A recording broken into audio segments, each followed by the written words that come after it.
While 2025 has already seen various popular and successful dramas, others have been very disappointing, to the point that they've been deemed as the worst of the year, at least until now. One of these is without a doubt Motel California, which many described as boring and underwhelming. The show revolves around Ji Kang-hee, played by Lee Se-young, a woman who grew up in a rural area and had a difficult upbringing, being often targeted by discriminatory comments because of her mixed-race background.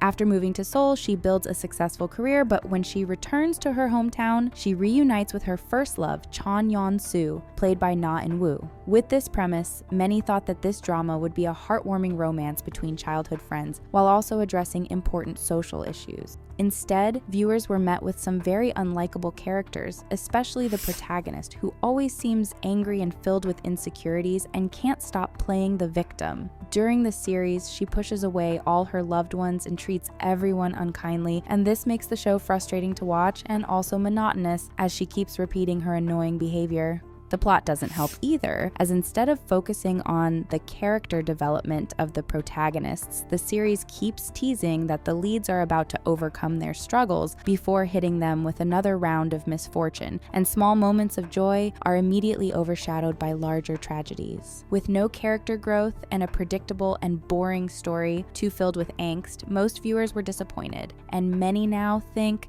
that watching this show was a waste of time. The Witch is another drama that has disappointed many viewers this year after promising an interesting storyline. This show tells the story of Park Mi-jong, a woman who's shunned by society because of all the tragedies that occur around her, and is played by Ro Jong-yui. She's labeled by many as a witch, but this attracts the attention of Lee Dong-jin, played by Jin Young of GOT7, who investigates the incidents to prove that they're just coincidences and not supernatural phenomena. With this premise, many expected that the show would address how society often perpetuates stigma without substantial proof, explaining this issue through a literal witch hunt. Indeed, the show initially explores the destructive power of defamation and how unverified accusations can destroy lives, but soon moves away from these issues. As the narrative keeps being stuck in past events, and the leads have little interaction between them until the second half of the drama, the story soon starts to feel too slow. Toward the end, the plot becomes even more disappointing as it evolves into a typical love story, making the societal issues secondary. Many also found the behavior of the male lead to be unsettling, and the way he collects data about Mi-jong can be easily seen as stalking rather than genuine love. The way he then shares the information he gathered with his colleagues is also disturbing and deeply disrespectful. However, the male lead doesn't face any consequences for the way he spies on Mi-jong, and various people instead help him.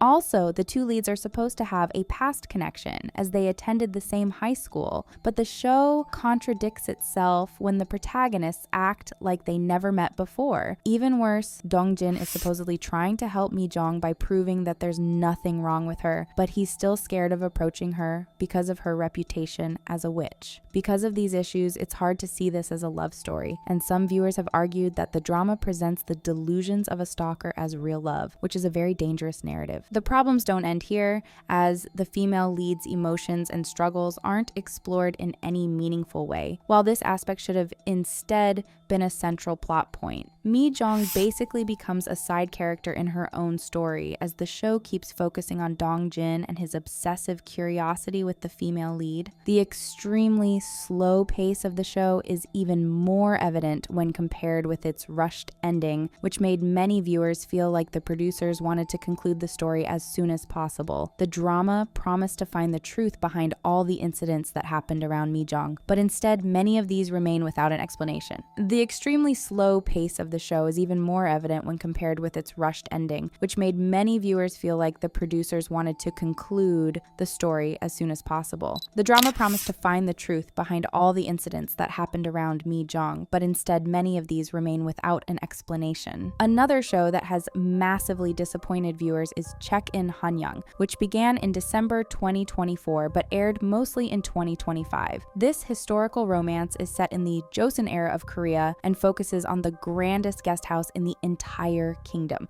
The story revolves around 4 new young interns of the guest house who each have their own reasons to work there. Lee Eun, played by Bae In-hyuk, is actually a prince who's hiding his real identity, while Hong Dok-soo, played by Kim Ji-eun, is a woman disguising herself as a man who plans to rise from intern to general manager of the guest house. Jung Gun-ju plays the role of the heir of the guest house. Chun Jun-hwa, who's forced to work as an intern by his family but actually has no interest in running the business. Finally, Go Soo-ra, who's played by Jae-chan of DKZ, works at the guest house to help his family, which is struggling financially. The drama promised a fun story in which the protagonists work together to overcome their struggles, while romantic feelings develop between them, and many fans were curious to see how the plot would unfold. Instead, viewers were met with an unexpected twist when the show turned out to be mostly based on the tragic backstory of Doksu, while the romantic aspects of the plot were only secondary. Also, the protagonists move past their internship period pretty quickly, and the story begins to focus on palace intrigue and the internal politics of the Korean nobility. This development slows down the storyline a lot, and the many betrayals and complex political maneuvering of the second half of the show feel unoriginal and unsurprising. Meanwhile, the show also fails to deliver cute moments between the protagonists, as the leads completely lack chemistry. In the end, most viewers found this show to be too long and repetitive, and many dropped it before even finishing it. A more recent case is Ho's Diner, which finished airing in April. This show also has a historical background, as it follows the story of a food critic from the Joseon era who travels 400 years into the future and opens a restaurant in the present day. However, the show didn't only gain attention because of its fun and unique premise, but also for its cast, as the leads are 2 famous K-pop stars, Schumann of EXO and EXI of Cosmic Girls. Fans couldn't wait to see them act together in a fun and lighthearted drama, but they were quickly disappointed. Schumann's character was presented as a genius in his time, but in the present he looks clueless and incompetent, lacking knowledge that should have been obvious also in the Joseon era. Instead of showcasing his intellect as promised, the drama focuses on the protagonist's awkward comedic moments and exaggerated mishaps, which are totally unfunny and tiresome. However, this isn't the only problem, as Schumann's acting has also come under fire. Many viewers found his performance to be disappointing,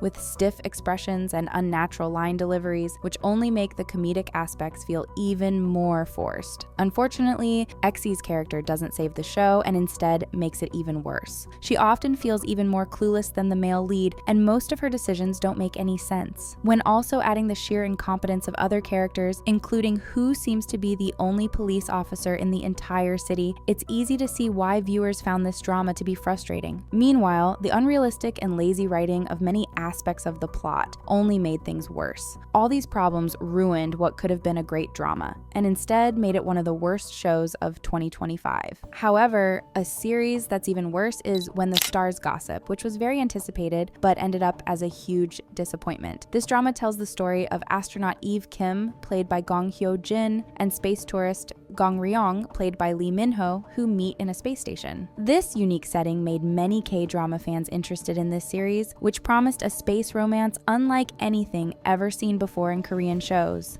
The massive budget of this series, its stellar cast, and the inclusion of an OST sung by BTS member Jin also contributed to the hype, but by the 3rd episode, many viewers were already starting to feel disappointed. Most people immediately noticed the lack of chemistry between the leads, and as the series also failed to deliver on its space concept, fans started to drop the show. Meanwhile, those who stuck until the end were met with a huge disappointment when they saw the final episode. While most viewers were expecting a happy ending for the leading couple, the show instead concludes with Eve passing away while giving birth in an extremely sad scene. Fans were in disbelief when they saw this scene, especially because the show was marketed as a heartwarming romance drama set in space. The sudden shift toward a sad ending made viewers feel betrayed, with many calling the plot twist an unnecessary and senseless tragedy. Even one of the cast members of the show, Han Ji-eun, had to admit that the series had an upsetting and painful ending, although she defended the producer's decision to include it. In the end, what was supposed to be a hit show turned out to be a massive flop,